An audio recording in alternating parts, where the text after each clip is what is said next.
we're going to make quinoa pulao. You can use the same recipe for making rice pulao. Quinoa. So we're going to heat the oil in the pan. First we drop the badi elaichi in the heated oil. So let it puff up for a few seconds. Once it puffs up, then we'll add the bay leaf. And then after that, for a few seconds, then we're going to add the peppercorns and some cloves. So long and gold mirch goes after that. And then we're going to add the cumin seeds, the jeera, and then we'll, until they puff up a little bit, then we'll add the ginger, and then we'll add the turmeric. But just turmeric has to cook only for a few seconds.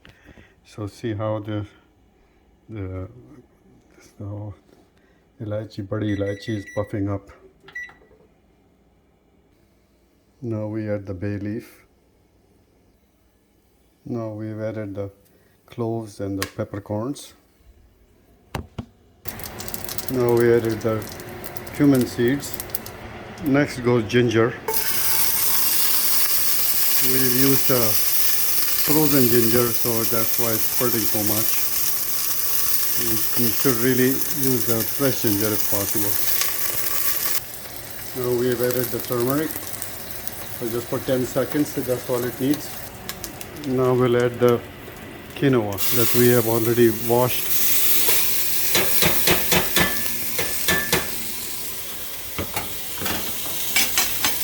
We're going to give it a stir for 2 or 3 seconds.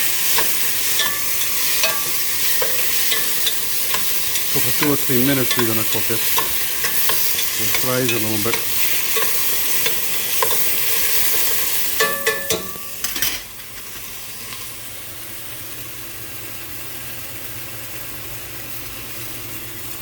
Now we're going to add the chopped tomatoes. Now we're going to add 2 1/4 cups of water, just a little bit more than double. Now we're going to add some salt.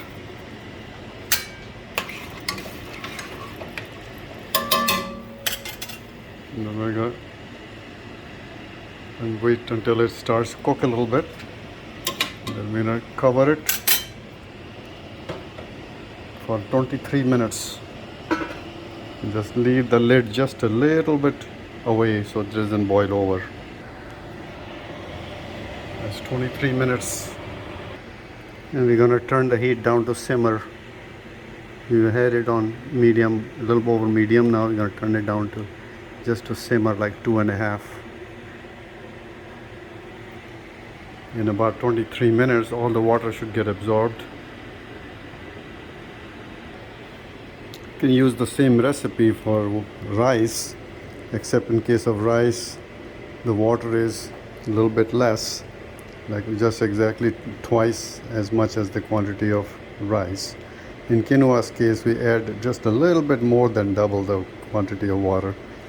And the time for cooking time for rice is 12 minutes, not 23. So that's the only difference. At the end of the dish here, all the cloves and the peppercorns are going to float up to the top, and we're going to fish them out with a fork so that they don't come in the mouth while we're trying to eat. We'll also chop up a small amount of fresh coriander or fresh dhania that we can add at the end once everything is cooked, toward the very end, just for the last 1 minute of the quinoa to give it a nice fresh taste. We have also fried or roasted some peanuts in a separate pan while I was cooking the quinoa. And we can store most of it, but we'll use it at the time of serving quinoa with peanuts, and we'll add some avocado, so chopped avocado with that. And it's finely chopped dhania.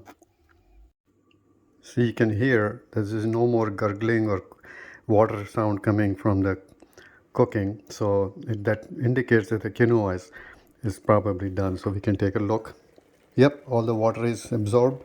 So it's done. perfect timing. So now we can see all the whole spices have floated to the top. So before, we don't want to stir it at this point in time. We're just going to turn off the heat, and we're going to then fish it out with the back of a fork, like just the back of the fork, like that.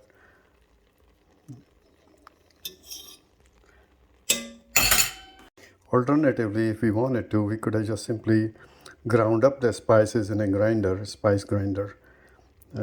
Just the just the peppercorns and the black and the cloves. So then we would not have to fish these out, but I like it this way better. So we have fished out all the whole spices with a fork, and except with the badi elaichi. So because that's too hard to, that'll be impossible to miss. So you can leave it in there, so you will not accidentally come in the mouth. Now we're going to add the fresh coriander at the end. At this point, we can also check for the salt. So taste a little bit in a spoon, and then we'll also add a dash of sugar in it just to bring out all the flavors. But just very small amount of sugar, just a dash.